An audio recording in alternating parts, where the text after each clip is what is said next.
ज्ञानचंद भैया कौनो दुल्हा अपने दुल्हन से कहत बा कहे से भैया आइलू गौने रहल बहार कौनो कैलू ना फिकार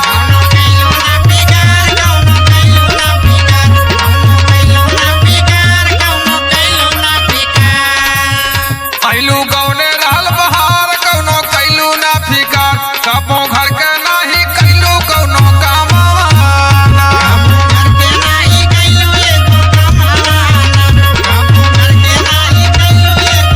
हे कामवाना हो कामवाना हो कामवाना कबो घर के नाही कैलू एगो कामवाना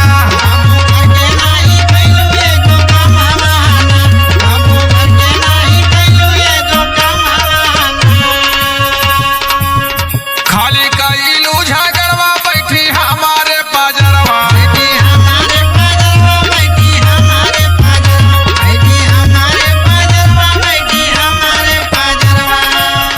खाली कैलू झगड़वा बैठी हमारे पाजरवा एको दिन नहीं दिहालू चयनवा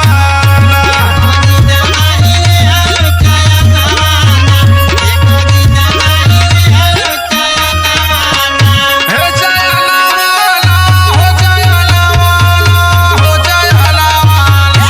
एको दिन नहीं दिहालू चयनवा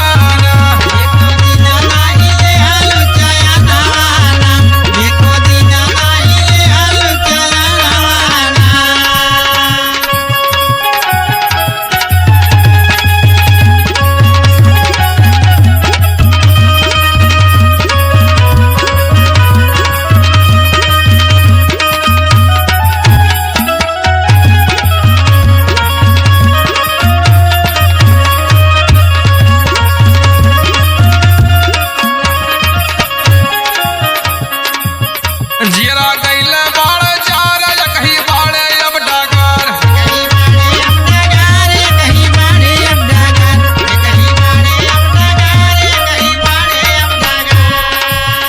जियरा गईले बाड़ चार कहीं बाड़े अब डागर माना काहे तोहके दाई दी जहरावाना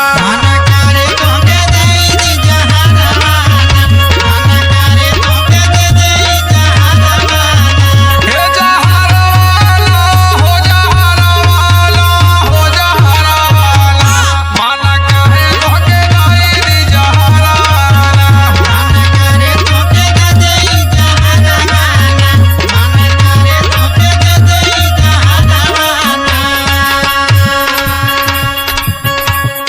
और का कहले भैया का कहले भैया आज अंतिम बाड़े बात मान जा तू यही रात